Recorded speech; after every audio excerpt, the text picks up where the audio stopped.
And here we are, the first group podcast. We have guests. We are joined today by Sharish and Christina. Hello, guys. Hi. This is Sharish. Sharish, why don't you go ahead and state your age? Name and your age, please. I'm Sharish Law, 24 young. Go ahead, Christina. I'm Christina. I'm 24 years old, too. And you know Austin, 24. Anthony? Anthony, a smooth 23, you know. Smooth 23. He's a youngin'. Yeah. Baby. He'll get there. Oh, Yeah, he'll get there. He'll get there. I'll be in a month, you know. Oh, yeah, your birthday's coming up. Have you thought about what you want to do, sir? No, I don't think that far ahead. You don't think that far ahead? No. It's like a month. Yeah, but as I'm like getting older, You don't kind of really don't care. want to. Yeah. Like what sounds good to me? Going to the bar, like maybe. No. I say go to a club. That's not happening. Yeah, Garcia, you do need to go to the club Anthony, once. Anthony is not a club person. That is. I think he would rather be caught dead before seen in a club. You could try it, though.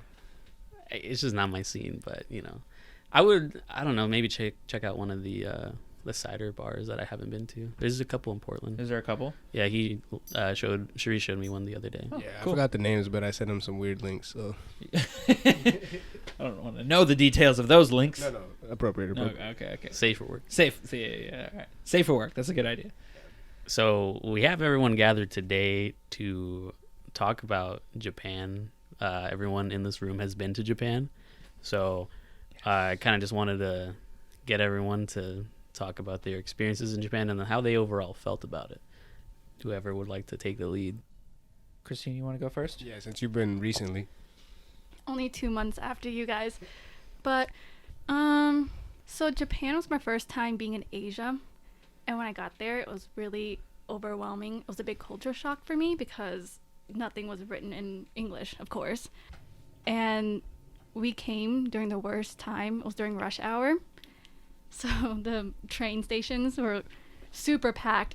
And I remember just like getting really stressed out. And I dropped my luggage in the middle of the hallway. And then I was like, I don't want to go anymore. I want to call a taxi to get to our Airbnb. This is really scary. But after getting used to the train system in the morning when there's less people, it got really easy. And I enjoy Japan now. Yeah, that was one thing we all felt. Because, I mean, did you... first question, did you go with a group? No, I just went with my boyfriend. Okay. Well, I mean, that's okay. At least you have someone, like a companion with you. Like you're Yeah. not just entirely by yourself. Yeah. Like when the four of us went, it was yes, the culture shock at first was crazy. Because you land in Japan and it's like, oh, I can barely read anything. But Yeah, I mean, in the definitely. major areas, there is English subtext. At least in the airport. Yeah. I think that first time when we got to that actual, like, you know, the kiosk that was, like, in the middle of the hall, and then we just, like, walked out of the airport, and there was, like, that weird, like, the ATM machine thing. That shit was sketchy, because we were just looking at that big map that had, like, all the, like, trail roads. And then, like, we went down in the tunnel, and we were like, It was so cold. it was. Well, yeah. Well, and then when we got, like, trying to get out of the airport, and then once we got picked up, or we had to take a shuttle to the train station, the train station was in the airport, right? Yeah, it And then we went to connected. train straight to where we were picked up by our driver from the Airbnb. But that initial, like, trying to figure out the train and everything, that kiosk that was all in Japanese until we could figure out how to switch it over to English. Right. That was, yeah. That was like, once we figured it out, we were like, oh my gosh, this is so easy. Cool. Like, a breeze. Well, the fact that like we went down that one path that's like this might take us to where we need to go. right. It was all like, we're going to hop on this train and see if it gets us there. Like, And then fingers crossed. We met that lady and she's like, "Oh, we're going to Yachimata, so like just get off when we get off." I'm like, "Oh, how nice." Yeah. No, but like what's weird for me was that I went to London by myself. I was able to get onto the train station from the airport, find my dorm, and do everything, and I was fine. Everybody helped me, and it was easy. But for Japan, for some reason, going the train system from the airport, that really scared me. Yeah, And there's such a, like, the language barrier. That's Yeah. real. Like, when you walk up to someone and you have absolutely no way of truly communicating with that person, you're completely out of your element. I think, like, Japan in general, I think, for me, and I think maybe it might resonate with you guys too, like, I think it made me a little bit more braver, just to see, because, like, when we got there, it really was, like, you guys are saying, like, we didn't know anything, but the fact that, like, we were able to actually, like, figure it out, and we trusted our instincts, and, like, took the, like, decisions that we did, and then when I saw, like, Scott, I was like, oh, I know someone that speaks English. Yeah. You were like, Scott was he was a real one for our entire time we were there. He was the host of our Airbnb, and he Had no problem showing had us. no problem showing us, driving us. He was like, if you guys need rides anywhere, he like told us like good places to eat. He dropped us off, or our first night we went into Lawson's, Oh. and Facts. it was like a you know the grocery store. Well, it was like It's a mini gas, mart. yeah, mini mart gas station, and he was like, yeah, so you know, pick out something that looks good, and then I'll help you walk through the transaction. And then you realize, oh, each transaction with these people, you know, you say very minimal. It's like in and out, and you leave. yeah, with that whole Lawson's experience, every gas station in this area needs to come up big time. Well, Facts. food in general, that's going to be one thing that I miss the most. Like I just every time, like I had sushi today, and she was like, oh, was everything good? And I was like, it was as good as it can getting it here. Yeah, it was good. You know, but I want to go out of the country and go get some from Japan. So, Christina, did you fly into Narita or the actual Tokyo airport? No, I think Narita's the biggest airport. Oh, okay. That's Well, there's two major ones, right? Yeah, I think it's Narita and Haneda is the other one. Something like that. I'm not sure though. Oh, okay. Oh. So I you flew flew into in. Narita. Oh, okay. Yeah. I actually saw. I started watching Baki, and I saw the Lawson's logo a few times, and I was like, oh, Lawson's. And then they landed at Haneda Airport, which we didn't see, but So, I would like to ask everybody what was their favorite experience in Japan. Like favorite thing you did. I think the favorite thing really, I mean, like I traveled by myself, and like I wished you guys would have done it too, and like that's why like I recommend that everybody should travel by themselves. But the fact that when we rolled into that hole in the wall, when I saw that pork belly, in that, man, I was so happy because that all the pork belly that we got in that with the guizas would have been an easy like $35 in extra charges here.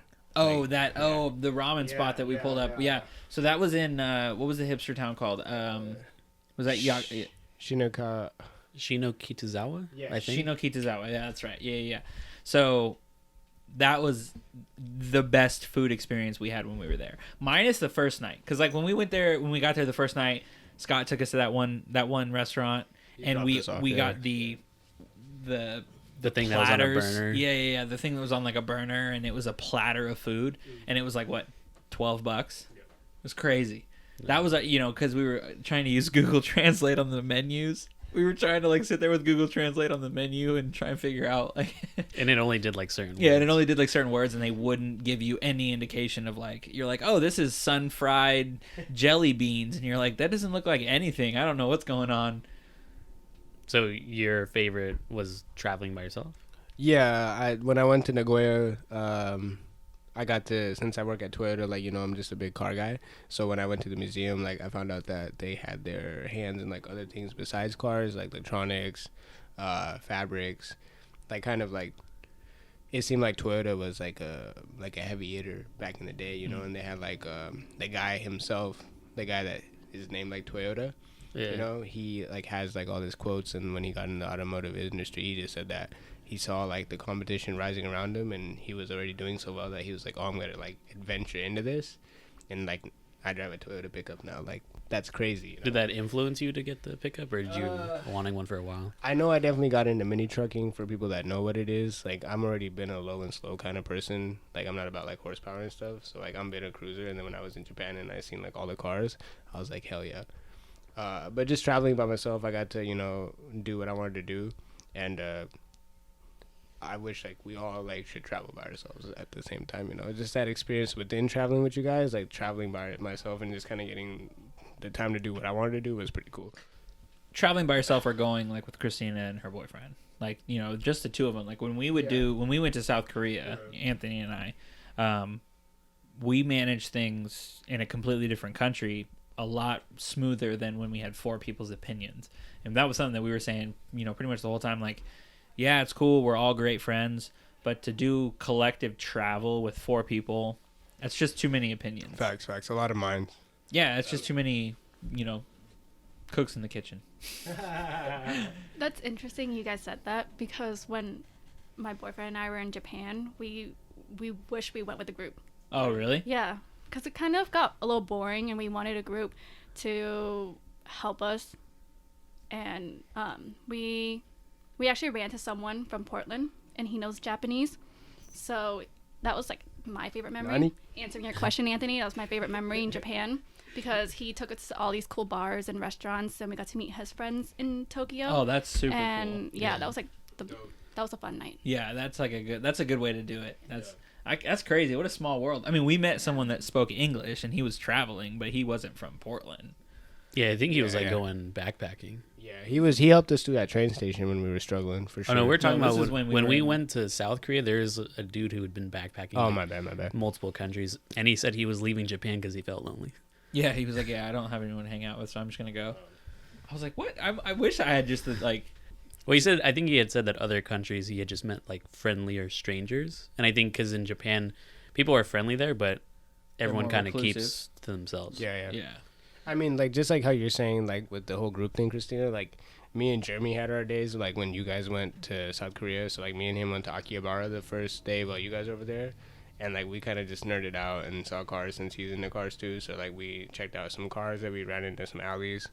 And then I think you and Jeremy chilled out, and then me and Austin went to the hookah lounge, which was pretty interesting, too. Yeah. So, I can definitely understand what you're saying with the whole group thing. Yeah, but I think also it's different with a relationship too. Because I mean, when you're in a relationship with someone, it's like, oh, I'm gonna, all of my time is spent with this person. It's not like, hey, I'm gonna go walk around the city by myself. You have a good day. We're on vacation together. What do you mean? Like, why wouldn't we? But with us, it's a friend group.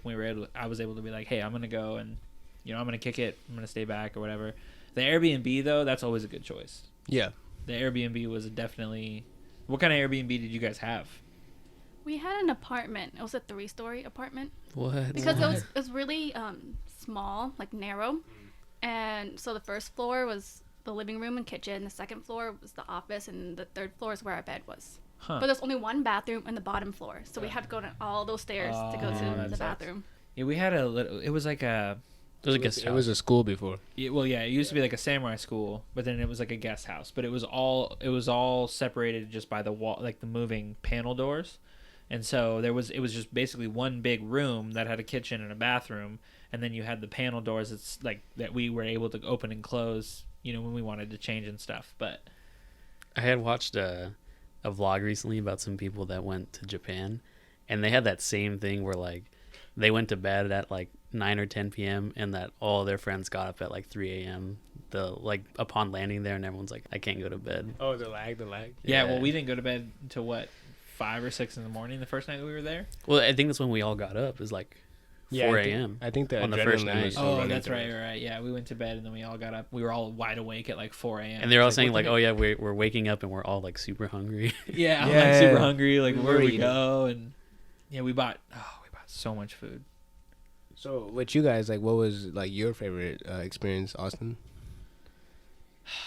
I don't know, man. I really enjoyed shopping in the hipster town. I think that was like a good day overall. But when we did, what was it? Great Buddha. Yes, Kamakura. just because that was we experienced like a different. It was like a suburbanized city. It wasn't, like skyscrapers, and it wasn't in the heart of like Tokyo or anything like that. We were outside, and But where you guys stayed was outside of the city. well, That was like farm area. it was too far. Oh. It was too far outside the city. That was the problem. That was like the equivalent to like, was it Like Uptown It's like Camas? battleground. in Oh. Amboy? Yeah, where we stayed was like Amboy, and then like Kamakura was like maybe like Uptown Camas. Yeah. Yeah. So like it was different.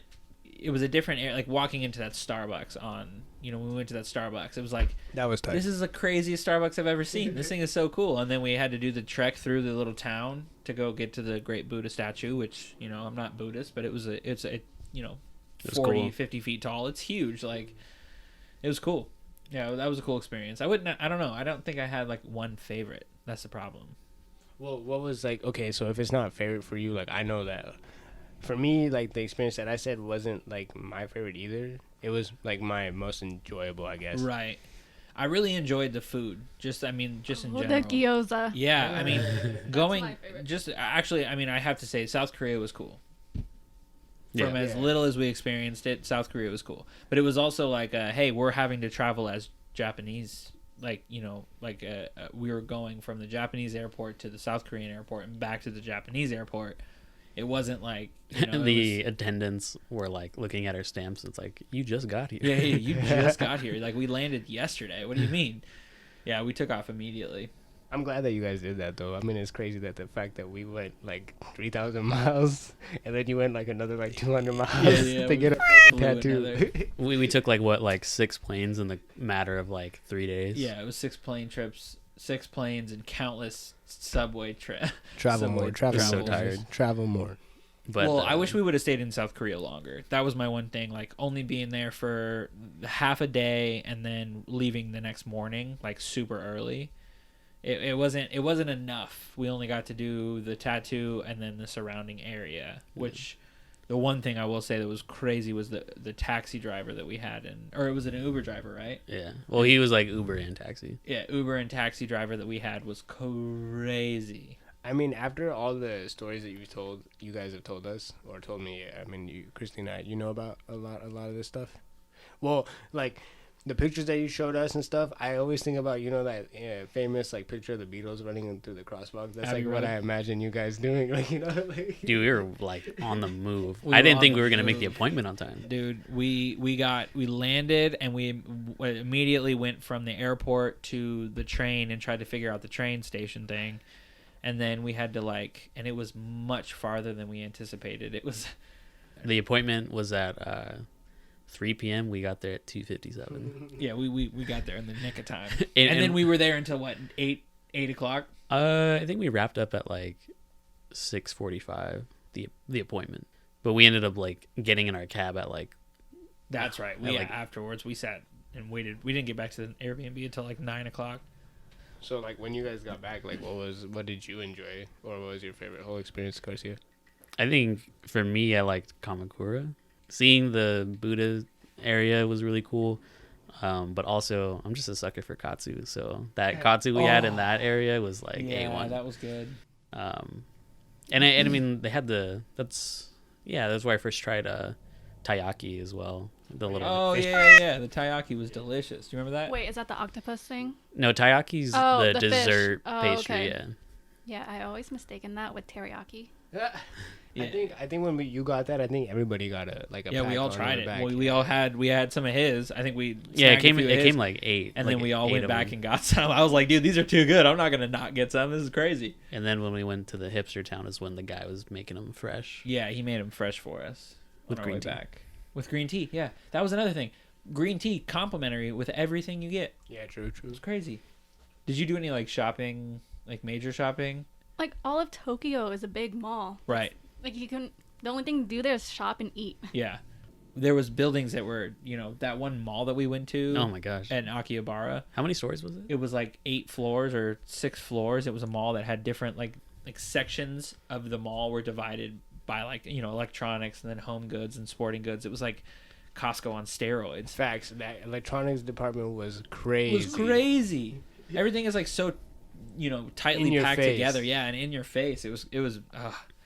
It felt quiet coming home. That was one thing that was like an actual difference was when we landed at PDX. I felt like it was like quiet. Yeah, I didn't respect the utter disrespect from the LAX though. Oh, dude, LAX. I knew I was in America right away. LAX is the worst airport. Pretty bad. I don't like LA. I just got back from LA 3 weeks ago, and yeah. Yeah, LA sucks. I think another thing that a lot of people don't know about some of the stuff that happened in Japan. I know Austin lost his wallet. That was sketch. I lost my phone in the taxi. I almost lost the shoes that I bought. Yeah. Yeah, and then Jeremy, when he got his just activated his rail pass, we take one trip, gone, and then when we get to the place, it was gone. Like a $360 rail pass. But was that you guys being like? So what's the story? You told everyone like, oh, make sure you got your stuff, and then he was like, oh, I'm good for it, like I know I have it. Yeah, he opens his bag and it's not there. Well, it's not even about bagging him. Like, we all have our personalities, I think, as a friend group. I think what happened was that situation, if you guys remember, we got onto that train thinking that was the train that we can sit in, and that lady made us move, remember? Oh yeah, And yeah, I think That's it fell. right. I think it fell in That's that. right. We thought that we could sit in like the actual Yeah. cars, and I think he took it out to get validated, and then when we had to leave suddenly, he didn't put it back in, or it must have fallen out. It wasn't due to us, like, you know, we weren't drunk. None of us, Yeah. you know, we No, weren't, but- Just the honest mistake. My question was it your guys' fault or did you get pickpocketed? No, they don't. no, no. They don't really do that there. There's Well, I no know. way we could have got. But then you all lost something, so that was just my Well, question. No, no. We- I I- said I almost lost my shoes. I left my wallet at a store, and we got down to the road, and I didn't have it, so I had to run all the way back up to the store and see if they found it, and they did, and they were holding on to it for me. Yeah, and then I was wearing oversized pants, and my phone fell out, and they kept my phone too. It was in the taxi. Right, He, they didn't he even left know. his phone in the taxi, They and then didn't the even taxi know. left, and he's like calling it, and the guy's like, I heard it vibrating in the back seat or something like that, like, because he kept calling it. I mean, oh, dude, what do you do when you're in Japan and lose your phone? I asked Garcia to borrow his, and then Garcia's like, you. First of all, he was like, why are you using my? And then I was like, whatever. Let me just page my phone. And then when I page my phone, it makes this like weird screeching noise. Is that how you got it to work? Because I was like, I don't know how. Because I know there's Yeah. Find My iPhone So, with like, iPhones, but like I didn't know how you got from like my- iPhone to Android. My Gmail is, like has the search app. So Google, like if you have Google like set up to your phone, like you can trace it in the world. So when we had the Wi-Fi, I like pinpointed it to Japan. So like it was under the guy's seat and it was making like the Amber Alert noise. Oh, damn. Imagine hearing an Amber no. Alert. He was like, a tsunami's coming. He's like, yikes. But he was a good guy. He got it back to this. And shout out to Scott and Enrico because they drove me over there to get my. Yeah, Scott and Enrico really hooked it up. She kept bringing us food. Oh, it yeah, was like so cool. She would the- like go to the store and then bring us like trays of like, you know, like bread The and bread butter pizza. and The bread yeah, pizza. the pizzas, and Oh. just kept hooking it up. I was like, dude, she's Yeah. awesome. Christina, did you try the like portable jams? No, what's that? Oh, remember the peanut butter and the. Oh, it came in like a like a like a tub. like a tub that you could take the lid off, and it was peanut butter and jelly. But they had like, it wasn't refrigerated. It wasn't, you know, was room temp It was jelly. room temp jelly, room temp peanut butter, which is, you know, normal. But like, it was the weirdest thing because it wasn't in you know what we think in conventional packaging for peanut butter. It's like in a jar. But Yeah, this one was like a. Do you remember, or have you ever had like the Oro wheat oatmeals, like the oatmeal cups that you like? No, but the peanut butter thing come with bread or the jam. I don't think so. No, it looked like a lot of people binge eat ice cream when they're sad. Oh yeah, like an ice that's what cream it looks pint. like, yeah. Oh, so you yeah. scoop peanut butter and jam, just eat it? Well, no, we made bread with it, but that's where the peanut butter came in, and that's what we were so shocked about. We were like, we had like, you know, toast and, you know, peanut butter and jelly toast in the mornings, and we woke up at 4 a.m. a few nights. I think I made a sandwich or two, like have like sushi at 6 o'clock in the morning. I'm like, what is going on? This is weird. Man, that peanut butter has a distinct smell. Like that's one of those things where it's like pictures you can like smell. Yeah, like a scratch and sniff packaging. Yeah. Like what's going on? I think the fact that like I know that you and like Mark said that you guys traveled by car. The fact that I was like carless for like 2 weeks, or yeah, it was like 2 weeks. I really enjoyed the train traveling, and I understood like at first when we got there the first couple of days, I didn't understand like people were reading books and like the stuff that they're doing on the train, but like you actually like get a break. Yeah, you get used to it. Yeah. Yeah. Okay, so what's one thing that you regret?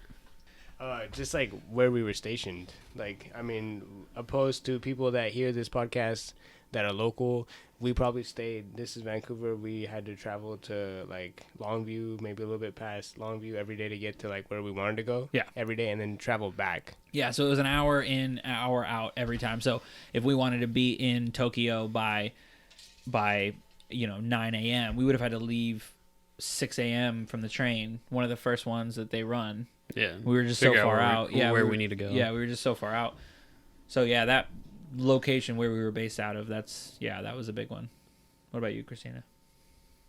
I think my biggest regret was not bringing comfortable shoes because we had to walk a lot. And the first day I was wearing boots, and I wear these boots all the time, walking 20 minutes from my house in Seattle, walking to UW, and I was fine. So I thought I would be okay wearing those boots, but my feet were killing me.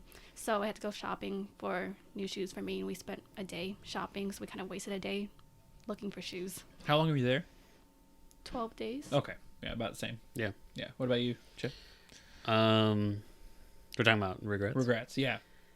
I would say just doing that, like traveling by myself. But I mean, I'm an introvert, so that's hard for me. But I mean, off of what you said, that would have been a cool experience. Also, I mean, not going to like a dedicated bar. Like, I don't need to go to a club in Japan, but I'm just saying like the local bar where like people get off work and drink. I would have liked to hit that up. Wait, I have another regret. It's not eating a lot of sushi. We only had sushi once Yeah, in same. Japan. Same. I was pissed. Well, we had sushi once in Japan, and then Well, we kept buying it from the gas station. True. And it was low key fire. Like, it was well, like the one time we had it in the restaurant, and then we had sushimi in Korea. But that well, Yeah. it was sashimi, which is different. okay? Yeah. I mean, just you talk about sushi. I do regret not buying like more sushi for the one time Right, that we did. because we sit did down. ramen almost every night, Yeah, and yeah. I was Oh like, yeah, us too. yeah, so much ramen, and I was like, we need to mix it up a little bit. There's like plenty of food that we can try. I would say I regret that we didn't that we hunkered down in one place. Yeah, no nightlife. Yes. Well, no, I mean like we had the Airbnb in the one location for the whole 12 days. I wish that we would have Split it up. taken time when it said like, oh, we're going to go to Tokyo for 3 days and we'll get an Airbnb for the 3 days. And then we'll go to a different city and experience. That way we can experience like that we wouldn't necessarily need to do as much travel, like train travel. We would have been able to go like, oh, okay, cool. We're going to be, we're going to be around Tokyo for 3 days. And we know that we can, quickly walk back to the Airbnb. It was like, every time we left, we had to pack up everything. We were like, okay, what are we going to need for today? Because we're not going to come back until tonight. That kind of like the restriction, I felt like limited what we were able to do while we were there. Yeah, definitely having that backpack on me every day was kind of crazy. We also had somewhat of like a curfew because the trains only go to a certain Yeah, time. that was I mean, we had to be back by a certain point because the trains, we wouldn't have had availability. I have a crazy story about us missing the train. Well, No. we chose because we were having so much fun with the people we met in Japan that we didn't want to go home yet. So we stayed out and we're just like, we'll just miss the train and we'll get the next one at 5 a.m. Yep. So then we all just walked around Tokyo, went to different bars and got food. And like the weirdest people go on the train at 5 a.m. There's like drunk people. There's like, I don't know, girls like not wearing clothes. Oh, jeez. But What? But yeah, so then we chose the worst night to miss the train too, because then the next day we had to go to our car rental because my boyfriend was renting out a car. You know what car? R34, that GTR boy. Yeah, I don't know much about cars, but we were renting out that car, and then we had to do a long drive that day, so we were super tired. Right. Yeah, I couldn't even imagine. Well, we did see a lot of people drinking on the train even when we were traveling, though. Oh yeah, dude. Homeboys would pull up, get off work, have like a 6-pack in their hands, like just chugging beers on the train. Like, Yeah. well, yeah, that was. I mean, Scott and Noriko were awesome, and they helped us out a lot while we were there. But I feel like we would have been able to get, if we didn't hunker down in one place and kind of hopped to and fro. Yeah. Do you I think think- the cost of like splitting up your Airbnbs like that would have been like a more expensive trip versus like what we were doing? I feel like if it was planned out far enough in advance, I think the cost would be probably the same. Yeah. Or if we geologically picked a better place, if we bunkered in Tokyo, we probably wouldn't have had to do any of the extra Airbnb at all either. You know what you guys should have done? You guys should have stayed in a capsule hotel in Tokyo. Yeah. See, that sounds fun. Those are the kind of things that I wish we would have done. I think another big part of it too is like, at least for me, this was the first, vacation that I took that was longer than a few days in 2 years. And so for the first few days, I was like, I don't want to do pretty much anything. I just want to hang out and kind of be lazy. But the problem was we were so far out that, hanging out and being lazy, you also don't want to like waste days. And yeah, so it was, if I were to go back now, I would plan it a lot differently, I think. Yeah, I agree. And then for me, like the last time I went out of town, I ended up in jail. I mean, it's not something that we need to get into fully, but like the last time I went out of town, I got in trouble. So like, and now I'm at a mentality where like when I go to try new things, I have to like at least observe first. Right. Now that I know better, now we know what like Japan is, it would be much easier, like you're saying, next time. Yeah. I think another regret was how many times we went to Akihabara. I feel like that could have been just like a one and done. I didn't need to see that multiple times.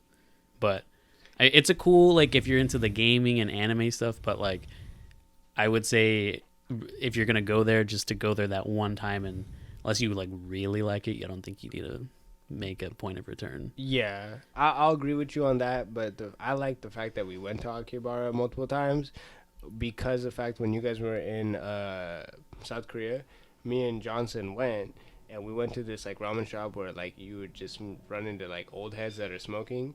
But I had a ramen dish there that was spicy and it came with scallions. I've never eaten scallions with ramen before, and I poured some soy sauce. That was the favorite dish that I ate the whole time. It was the cheapest that we ate there, but the scallions, bro, like, it was so good. I like when we all went together. That one day was was good. Yeah. And then me and Germ, I think, went like another time, and like I probably could have chose to do that, like, or go to a different place than like having to go back. I think the draw of that was all the arcades. I think that was the reason that we went back so many times, was because of the fact that there was an arcade. But I wish that we would have done like that Kowloon City arcade. Yeah. I wish we would have found that. I wish we would have been able to hit that Ferris wheel that I saw that was closed during the maintenance. Those are the kind of like. It was just closed for like that weekend, I think. I'm pretty sure that was the one weekend when we went that it was closed, and I was pissed. Yeah, and I think like if we would have got to go to the Suicide Forest and all the other traveling places that we wanted to go to. I think we should, because we were like, oh, we'll be able to make the travel work, but then we didn't realize that it's like a 12-hour travel trip. Like, it was like an all-day you spent on a train. We wouldn't get there until nighttime. Well, and then also, missing travel pass, so that would have, like, cost That was a hardship on Jeremy. It cost him $150 or something like that to travel. That was another reason. But even with that situation, I think for Jeremy and for as what we know him as and how he is, like, he took that like a G though. Like, he was like down to travel still. He wasn't like about it. He was upset the first day, but he was definitely taking it like a G. What are you gonna do? You're gonna let it ruin your whole trip? Like, no, you gotta just do what you gotta do. Yeah, you just keep it pushing. Yeah. Along those lines, what would you guys say that you spent on the whole thing? Let's go from start to finish, because a lot of what we did was split by 4. So like, your portions, I guess. Okay, so we paid, I think, fairly for the trip. We spent like $1,300 for Airbnb, ticket, and the hotel, right? I mean, ticket, Airbnb, and pass. It was like $1,200. Yeah, I think so. So travel more, y'all, and get Hopper. And then I took $1,500 with me, and I came back from Japan and exchanged the currency and got $620 back. Wow. Really? So you only spent about how much? 600? Yeah, like $600-700. So total cost though for you, like spending money. So total like cost $2,000, $2,100 maybe. Oh my gosh. Yeah. Okay, I spent a lot of money in Japan. Let's see. So Airbnb for 2 weeks was $600. For me, we split that 2 people. So I think my Airbnb is cheaper than your guys's. yeah, it's not bad. And then the rail pass, that was another $400, $500. Did you have the 2 weeks? No, just for 1 week. So it was like 300 something. I thought Okay. they were like 200. No, it was 285. Yeah, I think it was like 285, Yeah, that makes sense. Okay, and then I actually put down on my phone like all the money I spent so I can add it up in the end. I like to do that when I go on vacation. Sure. And I smart. spent $3,000. Yeah, I can see that. So then with the Airbnb and the rail pass, probably $4,000. Anch? I'm trying to think for me, because my number is a little bit skewed because I went to another country, and Yeah, our I numbers got are- yeah. I got another 2. Well, don't include the tattoo. I feel like I have to include the tattoo. That's part of the experience. Well, okay. I think for me, and then also the tickets to South Korea. It's because I did it so short notice that they were not bueno. But I had to make it work.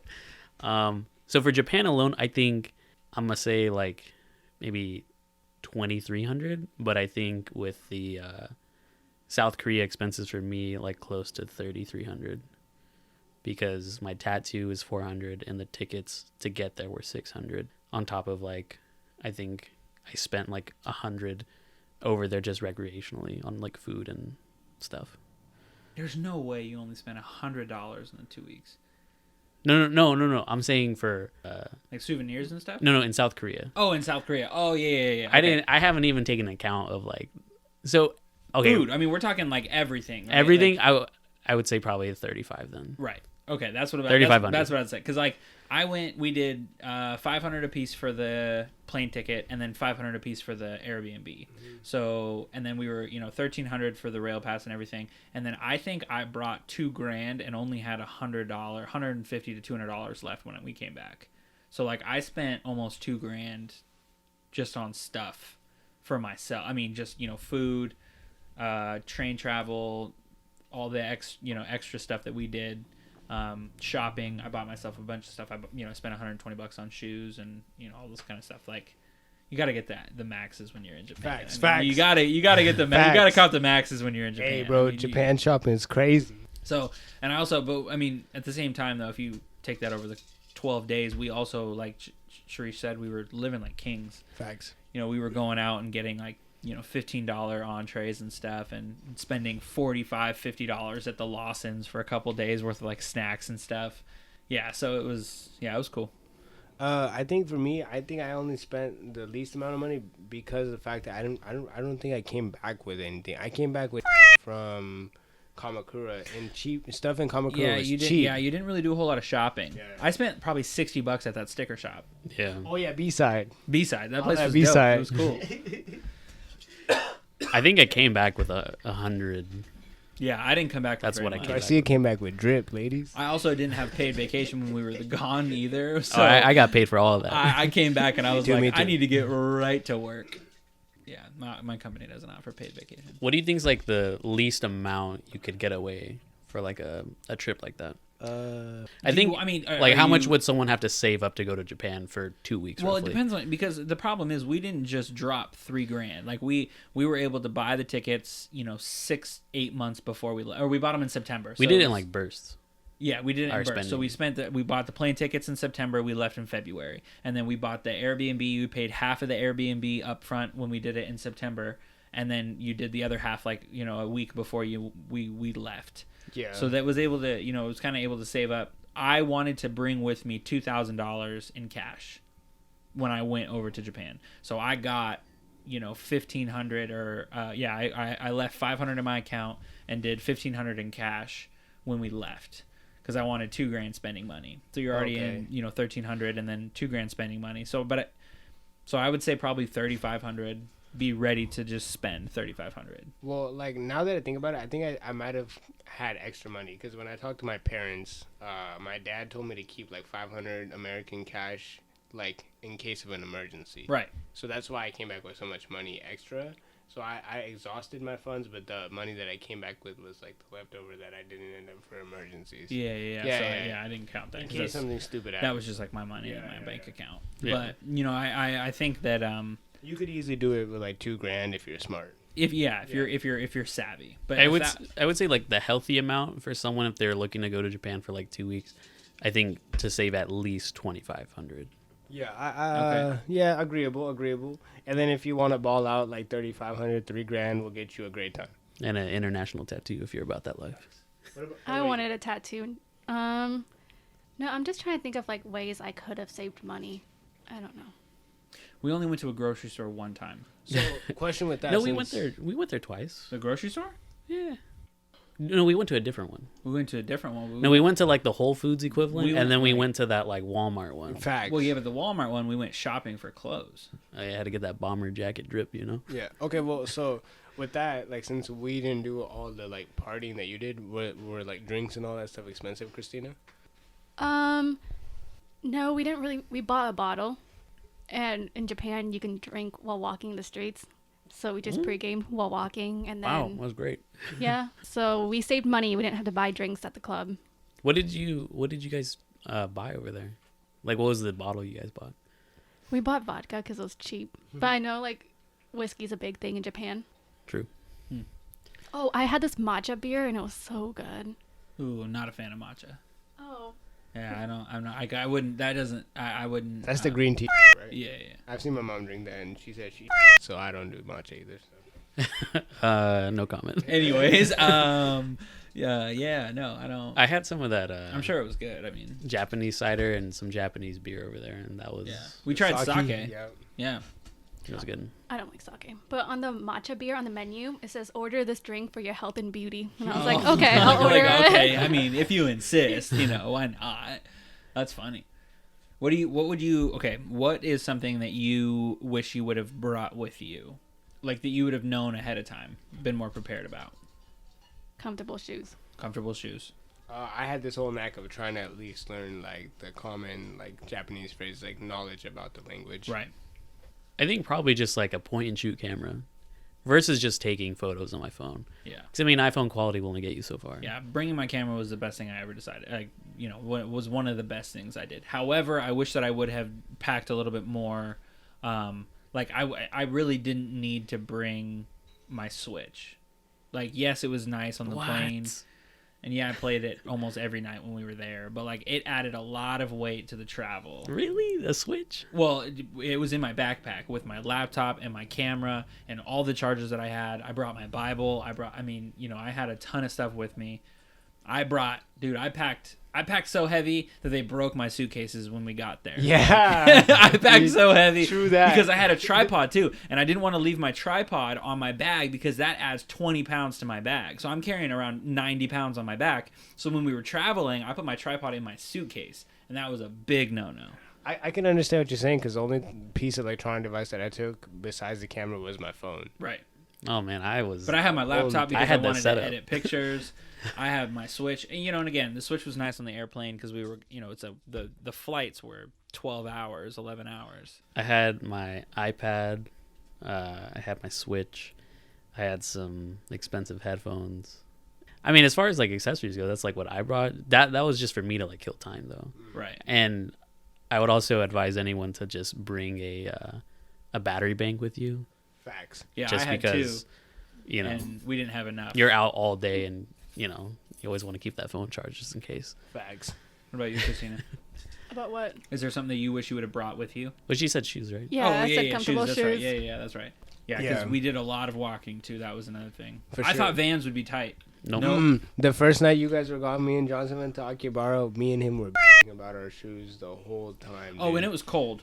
But I wish at the same time I wish that I would have brought more like movable warm clothes because I had my big snowboarding jacket and I had like a pea coat and that junk was just too big and uncomfortable for me to like walk around and do stuff in. Quick question though. This is what I noticed from the first night of sore feet and coldness. Did you guys have that adjustment where your body got used to it? Because the first day I was there, the first couple of days, my feet hurt when I was walking around in Vans and like I was cold. But as soon as we made it like to past day 4, I was able to just like kind of just wear whatever I wanted to wear. Well, also I think when we first got there, part of us being so uncomfortable was like we first got there, we left in the morning, it was like 30 degrees.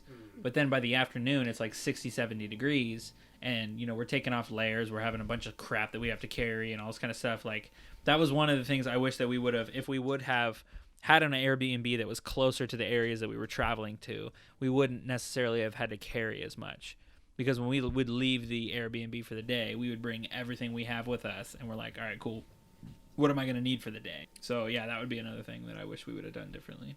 I think one of my favorite memories was when we actually were in Yachimata and we were doing those pork bun Oh, dude, the pork buns anywhere. I mean, they were so good. Yeah.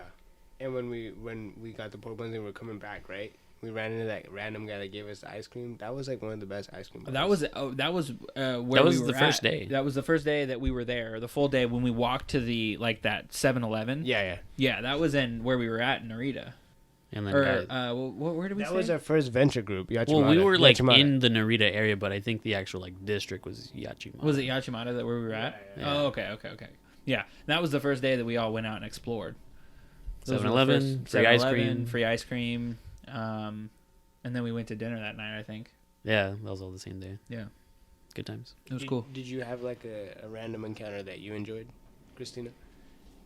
Like any nice strangers. Nice strangers. Yeah. Or anybody Well- that stuck out to you? Yeah, those people. When I ran into that person from Portland and he had friends, Japanese friends, they were really nice. I like them. Yeah, that's cool. So I have a question. You said that when you were out all night, that there was like people drinking and that there was naked people. Like, Yeah, they're what like do you mean by that? girls no, they're not naked, but there's girls in like bra and underwear and they're not wearing clothes oh, and they're just sitting on the. I don't know. I don't even know if that's legal in Like on the Tokyo. train. Yeah, they're like waiting for the train because everybody was waiting in line for the first train to come. I'm so confused. What could have been the situation for that? Yeah, because like everybody we saw was like proper suited and booted. Well, it was cold. But also in the morning. Well, yeah, that was another thing. You went. What was the weather like when you went? March. It was. I thought it would be more warm because my brother was saying he went around the same time 2 years ago, and he said he was in shorts and a t-shirt. So I didn't bring any jackets, but it was kind of cold.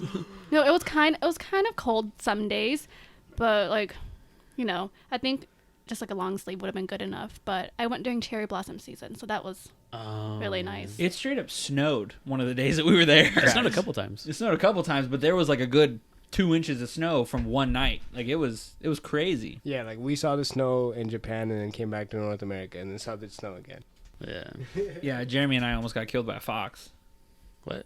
Do you remember we were outside and we were Jeremy and I were standing outside and it just started to snow and we were.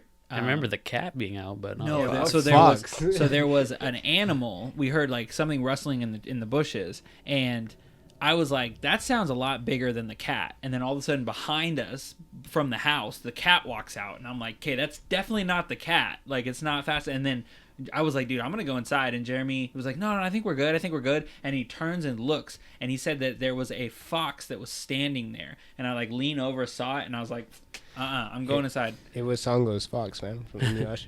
So for someone going into Japan, what's like one piece of advice you would give like everyone? I forgot the train app. That train app. Download the train app. Yes. The train app. Yeah, the subway app that we used. I think I still have it on my phone. Let me look it up. What do you say? Don't be afraid to like ask questions. Yes. Like if you're gonna, you never know who's gonna speak English. Like when we were in South Korea, I went to that coffee shop. The chick spoke perfect English. I was like, I would never expect that a small hole in the wall coffee shop would have someone that speaks perfect, fluent English. Well, South Korea just has like more English speakers because there's military but bases even out when there. we were at the train station and we were at certain restaurants and stuff, like Sharish had to ask for a fork with every meal that we did because he wouldn't eat with chopsticks. So hey, I even ate with the Minnie Mouse. he did. He took his asking for a fork for every meal culminated in him needing a little Mickey Mouse fork. Facts. It was Look like this big. Look at your middle finger next time you hear this, and that's how big the fork was. I noticed a lot of people in Tokyo, they don't speak English, but when I went to Kyoto, there were more people in Kyoto who spoke English. And Kyoto's a lot smaller than Tokyo. Yeah, I wish we would have picked plan your trip out as best as you can. We thought that when we would go, we would kind of figure it out while we were there. We were there for 12 days. It was a whole long period, but we didn't really plan like the events that we wanted to do. We said, hey, we want to do this, and then we'll research it while we're here instead of finding out, okay, when we get there, how do we get to where we're going? Yeah. And then what do we have to do? We wanted to hit the Suicide Forest, and we didn't realize how far away it was from where we were staying. Right. So, the train travel, not securing a place to stay, all of those things, those would have saved us and helped us. We would have been able to see a little bit more, I think. I think in like my solo travels that I found out that like, I mean, yeah, America is big, but then Japan looks small on the map. But like when you travel the 2 hours to get to like one city, like that's a lot of time. Like I was traveling in that bullet train and Mount Fuji, you could see it clearly for like 3 minutes. Like that's how big like the mountain is. Yeah. Now imagine you trying to get to other places. Well, I think the cities are so farly spaced. So like you have major cities. Japan's the size of California and has the population, of several million people. And so you have this smallish island, but then, these large cities with, hundreds and thousands of people, and it's all in the span of like one small area. Yeah, so the cities were spaced out, which was kind of interesting. That train app, Hyperdia. Download Hyperdia. That gives you real-time travels with express trains, everything. If you don't know how to speak Japanese or understand Japanese and you can read the English translations of the train stations, Hyperdia. What about you? I would say my advice is just planning out things accordingly because, like you were saying, there are things we wanted to do. I wanted to go see the Studio Ghibli Museum. Turns out you have to buy those tickets like the month prior because of just how the way their arrangements are set up. Sumo wrestling was the same thing. Yeah. That did sound like a good idea. We wanted to do it. We didn't realize how big of a deal it was when we got over there. Yeah. So I would say just make a point to do research in advance for those things that you are wanting to do. Like you could go check out Tokyo whenever, but if there's like a specific thing you're wanting to see in an area, just to do your your homework and see when you can do that. Yeah, I think even just the Tokyo Tower was like a pretty distant thing from the actual Tokyo Station, from what I remember, right? Yeah. Mhm. Yeah. So. Yeah, I think I would have the same advice because for the first few days we were just going to random restaurants and I was getting a little frustrated because food we were eating, like, it wasn't bad, but it wasn't amazing. So then I got frustrated with Mark, and I was like, okay, like, we need to do research now and research good restaurants because I'm not going to walk into any restaurant and eat it anymore. Yeah, we had to do that every night when we would get back. We would always be like, all right, where we're going tomorrow? And then we would, like, Google. That's how we found out about the Chinatown in one of the areas. Hipster town. When we were there, we did a little bit more research, but we should have. I mean, if we would have done that ahead of time, we would have been able to see a lot more, I think. Yeah, and I think another good piece of advice also is just like you were saying earlier in the beginning of the podcast, Christina, the culture shock. You could rebound off of that real fast if you just kind of like deal with it. I think that as soon as you get the train station situation down, like that's like almost 90% of everything you're doing, and then like you just kind of hit everything you want. And the pocket Wi-Fi. Get the pocket Wi-Fi if you don't have service. The pocket Wi-Fi saved our I think. Get two. A lot of times. If you're a large group, get two. Because when you have 4 people on one pocket Wi-Fi, it would last half the day. And so then... If that, I felt like it was always going out quick. Yeah, so, or if you're... I mean, even if you can swing it, do like, one a person. Each person gets their own pocket Wi-Fi because... Well, like, I stopped using it because I was just hearing you guys say, like, oh, it's going down so quickly because... Yeah, all four of us. So I'm like, I'm just gonna my data plan. my figure data. out your data plan ahead of time because my data plan sucked. It was like, oh, we'll charge you $10 per day that you activate your data, but then when I got back, my phone bill was like $3.90. Oof. Yeah, I was like, what the heck? You guys told me it was a certain, it was only gonna be, and I only activated it like a few days. Were you doing calls? Only on Wi-Fi. I was texting mainly and posting just like Instagram and stuff. But then they cut your speed in half. And so to load Instagram, I'd have to sit there on my phone for like 45 seconds. 2G. Minutes, whatever. Yeah, I feel like in some areas it was like good. And then like when we were walking in Akihabara, I'm like, dude my Google Maps is like not loading. Yeah, that was another thing. We were trying to like get to places and it wouldn't load. So you're like, oh, great. I have no idea where I'm going. Like, otherwise, like Japan is you got to try it out. It's a cool place to go. Definitely. Yeah, it's a cool place to go for sure. Where's your guys' next travel destination? What's next on the list? I don't know. Now I kind of want to go to other big cities in Asia. Maybe Taiwan Mm-hmm. That'd be cool. or Taipei. What do you say, Sharish? I'm trying to go to the 6, man. Like I'm trying to go Canada? to Toronto. I got my dad's brother lives in Toronto. I've been looking at Boston. When we traveled to Japan, I realized there was so much of America that I haven't seen also. I mean, I know Canada and like Toronto is not America, but like Boston seems pretty fun. I've always wanted to go to New York. And a lot of people should look into the Hopper app because that's how we got the tickets for so cheap. That definitely monitors all the ticket stuff that you want to do. And just getting around America is pretty cheap. So I kind of want to visit the homeland a little bit more in this area. But if I was to go overseas, I do want to go to Hawaii.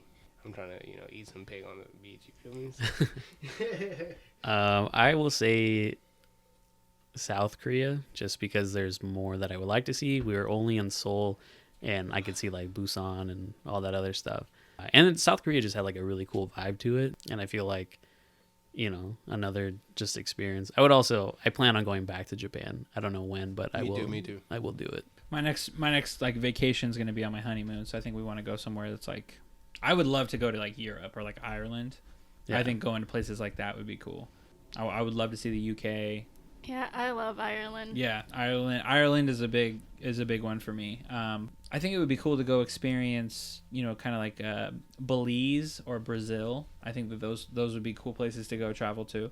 I would check out like South America in general. I went to Jamaica for a week. Lit. Yeah, South America in general. I think most places that you go there would be cool. Yeah, Brazil's on my list. Yeah. So, anybody else has anything to say about Japan? Closing thoughts on Japan. I definitely enjoyed all the moments that I traveled. It definitely got me to experience things and see things in a different manner. And I know at some points I was complaining and I was saying that I might not want to travel with other people again, but no, but I was being realistic, right? But I definitely wouldn't trade it for the world. The experience was everything in the world that I expected it to be, and I went into it with no expectations, and that would be my biggest like thing. If you're definitely gonna travel into something new, just don't have any expectations. Just enjoy it, live in the moment, have fun. Those are good words. For me, the closing thought is I am glad to have tried new foods that I did not before, because Facts. I was pretty picky. I've definitely gotten a lot better at like trying out different Still foods. picky. I think I've gotten better. I'm trying out different foods. I'm getting put onto new stuff, and I don't have like a reserve to like not try it. Because what's the worst? I'm gonna dislike it. Then I know not to get it anymore. But everything that I ate over there was A1, so Yeah. no regrets. What about you? Closing thought. Japan's one of my favorite cities. I love it there. I love how cute everything is. It's so easy to get around. The people there are nice. The food's good. It's one of the safest cities in the world. Yeah. Very clean. Yeah. Yeah, Clean too. it's really clean. A lot of integrity. Yeah. And yeah, I think everyone should visit Japan. Same. It was a cool experience. The food was, A1, like you said. Just be prepared, and I guess I really enjoyed just the kind of it was nice to do it with friends. But I also, at the same time, there were certain things that I would like to experience with like a significant other.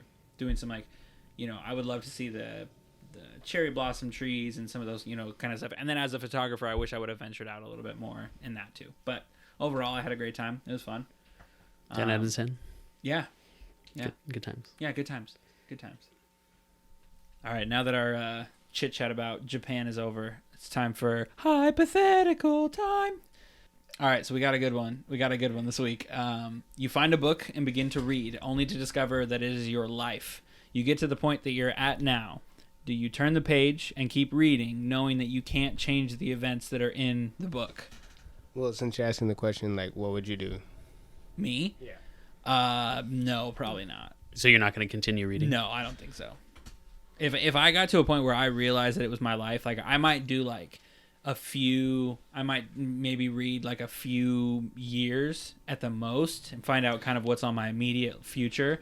But going as far as like, reading till the end, heck no. I don't want to know how I go out. I don't want to know, what ends up happening with my life. Like, what if you end up becoming homeless? Like, then you know that you're destined to that kind of.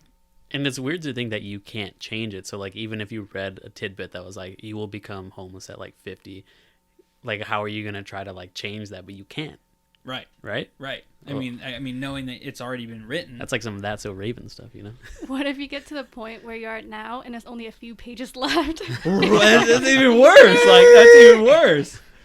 That's another. Well, I think at that point, if there's only a few pages left, I'm like, I don't want to read anymore. I'm going to like empty out my bank account and just do whatever. Yeah, I'm going to live to the fullest. And that's how you die. Like, Yeah, it's that's because you emptied out your die bank because account. of that. You empty your bank account and end up like, going on a fishing trip and drowning in the ocean or something. But I feel like there would have to be some kind of way to change it. Like what if you just stayed in your house? Like, oh, there's only like 2 pages left, and you just stay in your house. But then like a semi just like happens to crash. Well, I mean, do you honestly think that that's like a good life? I don't know. Like, would you want that for your life? Because, I mean, if I only knew that I only had a few days left to live, like, I wouldn't just hold myself up. I would. But I feel like the person would be so nervous that they're like, oh, I don't know what to do. I'm gonna just drive without a seatbelt on, and I'm gonna speed this process up. No, that's a joke. So you wouldn't read, or would you read? Would you read on? I feel like I would read tidbits. Like maybe one day out of the year, I just like go to a random page in the book and see what's in store for me. But that would be so terrifying. That's like taking a really wild peek into. I don't know if that's stuff you want to know. Like, what if you got cheated on the 25th anniversary of your marriage? Right. I don't want to know. I don't Or want to know that. What if you find out that the entire life that you've been living is a lie, or you read the apocalypse is happening and you know that the world is going to end? Do you take it upon yourself to tell people? I feel like I would just take little glimpses of pages, and so long as that was a healthy size book. Yeah, it would be hard for me not to look, but I don't think I would look because right now I have a fear of getting into accidents, especially car accidents in plane. And that's why I'm like terrified in plane now. So if I read more in the book, I think my mind would just go crazy because I would just overthink everything. Do you think that you could not read on? Like, do you think that you are strong enough knowing that it's a book about your life and you have it like, you know, in your hands? Do you think that you're strong enough not to read on? I think I would be strong enough for maybe a few months. So I would have to get rid of that book, like burn it or something. Yeah. Because if it sits in my room for a couple years, like maybe in 5 years, I might like want to pick up the book. Like, Things are going horribly, and you're like, how do I need fix to it? find out what's going on. What if you like buried it and then like 6 months you're just like wake up in a cold sweat? You're like, I gotta see what's in there. or even worse, you can't get rid of it. Oh no! Like it just always. It's just like you bury it in the backyard, wake up the next morning, and it's on your desk. It just like out of nowhere. You're like, what? No. I think like in general, I probably would like just take the book and pop it open at one page and read it, and then just close it. Like seeing that situation, like how life works in general. Like we've all been through struggles, and I've been through struggles. You would have to push towards something. I just, for me personally, like the things that I struggled with in my life, I would want other people to be more confident in things that they're doing. So if you have a book written about you, at least you've seen it to the end. And a lot of people don't ever see life to the end. Like they give up and they like get this and this and that. The fact that you have an ending, it might not be good or it might be bad. At least you have an ending and someone knows you for something. So I would feel like you should push through it. Look at Sharish going on the positive side. Facts. You know, so, would you should you believe in yourself is what I'm saying. would you share the book? If it was bad or good, I probably wouldn't share it regardless, because if you shared it, then other people would know where you were going, and you would basically have an expectation. Like you don't know where it's gonna happen. Well, like what about the homies, right? Like let's Would you say, entrust your friends? let's say I don't. I get to the point where I'm at now, and I'm like, you know what? I don't want to read on, but I'm gonna let my boy Anthony over here do it. Don't tell me anything, but maybe silently coach me. You know. Like, be that, like... Hey, maybe don't Hey, maybe don't invest in that pyramid scheme. Like, you know, maybe don't hang out with that one chick. I mean, yeah, you could. Would I do it? Probably not. But, like, me and Garcia have a good friendship. And, like, me and you have a good friendship. Me and Christina, like, I don't know what I would do if I knew what my ending was. Like, I'm always joking, like, oh, catch me in the cascade smiling, you know? Just joking, whatever. But for real, though. I probably not want to know. So if you wanted to coach me, I'd be like, damn, at least I got a good like person in my life, you know. We have a lot of homies that burn us and right. So if you wanted to take that, and like I'd be like, all right, cool, you know, like at least I'd have somebody like good in my space. I don't think I would do that, because then what if that person actually like accidentally slipped something and like tell you something you don't want to know? Right. Yeah. I don't know, like casually said something jokingly, but they were being super serious. You're like, oh, I'm gonna go on a trip to like Ibiza, and you're like, no, don't get on a plane. That's how you die. You're like, what? Enjoy your trip. Yeah, enjoy your trip. Bye. You're like, no. See, then you're putting all that like pressure on that person too, you know? Like, Yeah, because then I would never want to fly. Yeah. All right, cool. I'm gonna go by boat. I'll see you in 6 months. The thought of this book gives me a little anxiety. Really? Yeah. It makes me feel like I gotta do something. Like I feel like it would make me just like, oh, like you're like not slacking. Or just live every day so that you know what you're going to be printing in the book. Facts. I mean, that could that's another way of looking at it. You know, just live every day like you know, to the best person that you can be. And, you know, be nice to people and give love and make your awesome book. Yeah, because like we hear the quotes all the time. We hear the quotes all the time. Right. Like, you know.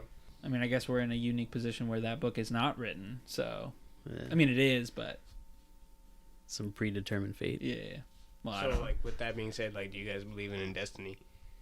Would you so if the book did have the ending and you didn't read the ending of the book, would you believe that was the ending that the book was written, or do you think you could change it with fate?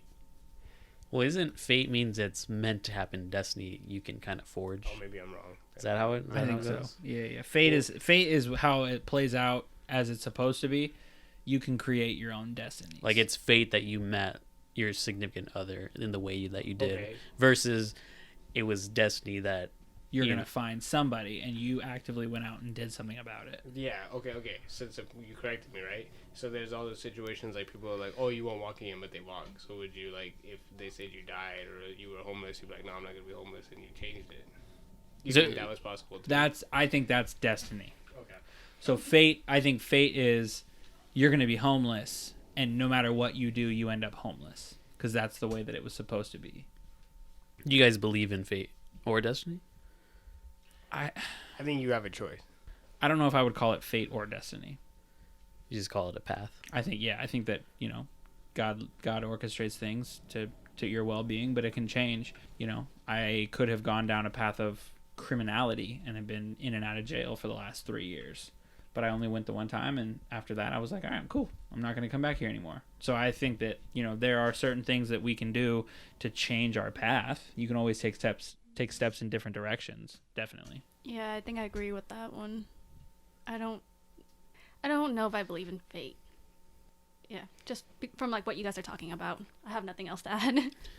Sharish, what do you say? Well, Do you like- believe in either or? Well, I mean, like, I've been to jail too. So, like, when I hit jail and I was chilling in that little, like, 4x4 window and I saw somebody walking by eating McDonald's and throw, like, a half-eaten sandwich, I was like, miss me with that. I was like, you throwing away a McChicken and I'm over here, like, passing around food. Like, I'm so confused. no, like, my experience in jail, I would never want to go back either. Right, but are you saying so? Do you believe that you were destined to like go to jail, or was that like a path that you decided that landed you there? Like, do you think that it's in the cards that you were supposed to go to jail? Yeah, because, like, long story short, I was punching things up until, like, I went to jail, and then the one time I punched it, like, the window broke. And, like, so, like, when I punched the window, I was in a place where I wasn't, like, familiar with my surroundings, and it was right next to the police station. So whoever called the, like, thing in, it sounded like a gunshot. When glass breaks, apparently it sounds like a gunshot. So, like... It's loud. Makes sense. I was doing things to the point that, like, my anger was reaching to the point where it was boiling, and, like, it boiled over. So, like, it was my actions that got me into jail, and my actions can get me back in jail, but I'm not going back to jail. Like, Tyrese Gibson, like, I ain't going back. Yeah, but I don't know if, like, the way that I look at it, I don't think that it was in the cards that I was going to go to jail. I think that I chose and did things that ended me up in jail, and then I had to redirect my life at that point. So, like, I could have, based off the decisions that I made, got out of jail and kept making those same decisions, or I went to jail and I can say, okay, I'm never going to come back here. I need to totally change my life to a different way so that I don't make the same mistakes. And I think that we have that choice. I definitely think that no matter, what happens to you, people aren't, it's not in the cards for you to be sad, and it's not in the cards for you to be, down and out. Like, you can always, I think there's always redemption for people.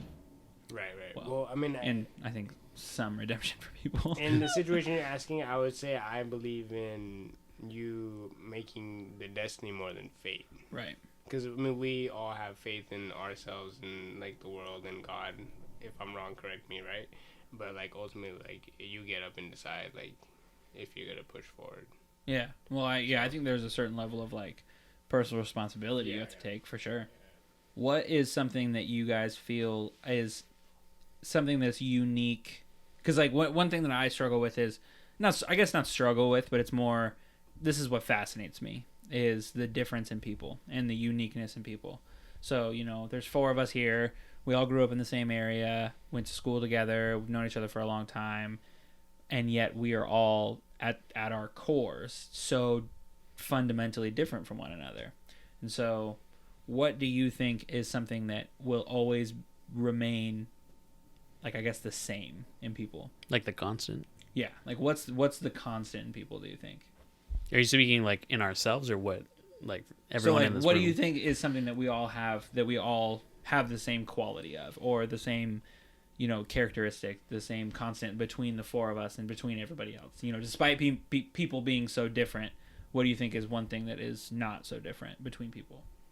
For me, being as blunt as I am, a lot of people think that I'm a dick for, like, the things that I say, but I think for me, I come from a point, like, I just don't think you should have doubt. So I think I see doubt across the board so much that it kind of pisses me off.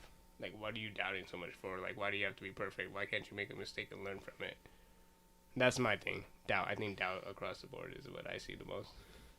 I don't think anyone has anything, like, there's not one thing everybody has in common.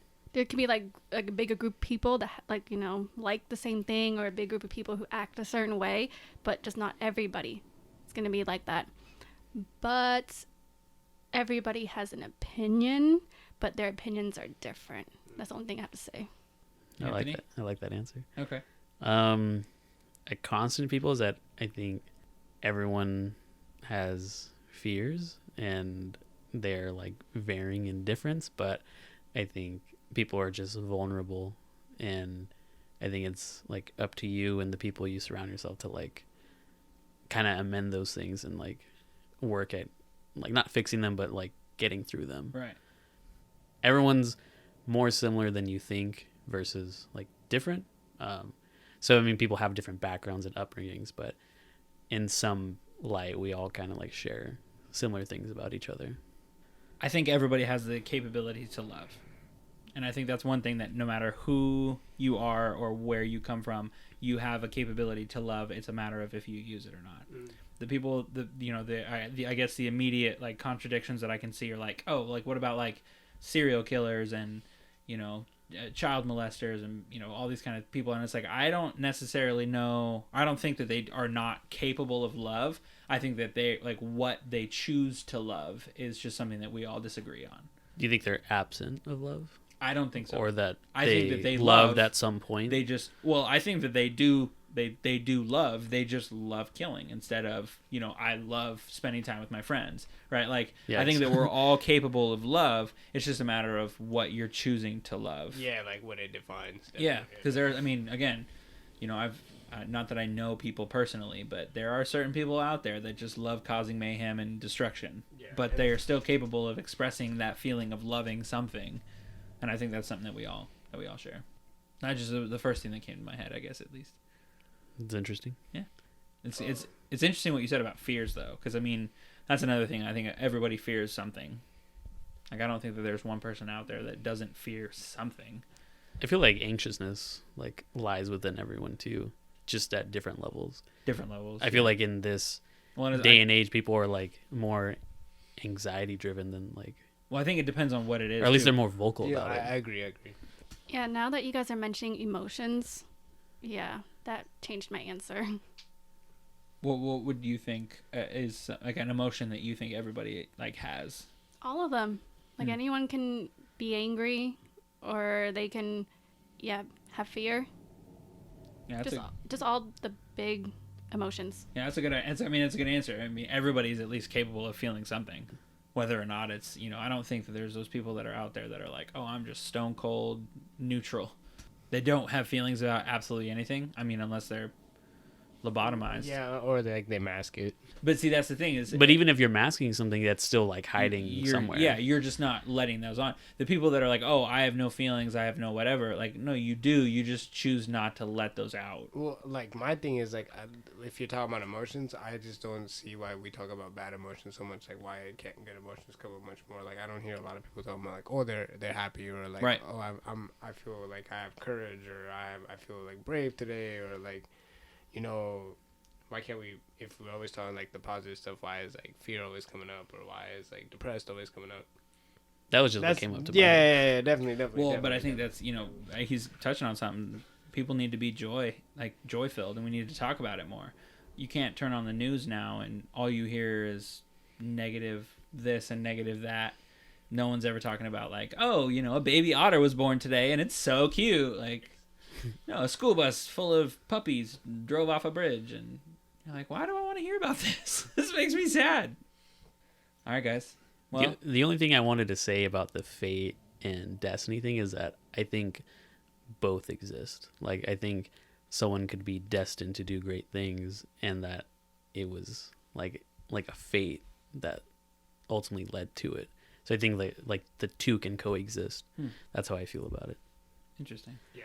And my closing thing with that is, if that's what you're saying, I would say that one's bad and one's good, and that you can cancel it out. So like, if you say like destiny had something bad written for you, your fate could be good, and if your fate was bad, maybe destiny has something good written for you. So what are you picking on? Interesting. Very. Well, this has been our first guest podcast. It was lit. Yeah, thanks everyone for thanks coming. Yeah, thank you for having Thanks us. for coming. It was fun, and hopefully we'll get a chance to do this again. Until next week. Yeah. Cheers. Cheers, everyone. Cheers, everybody.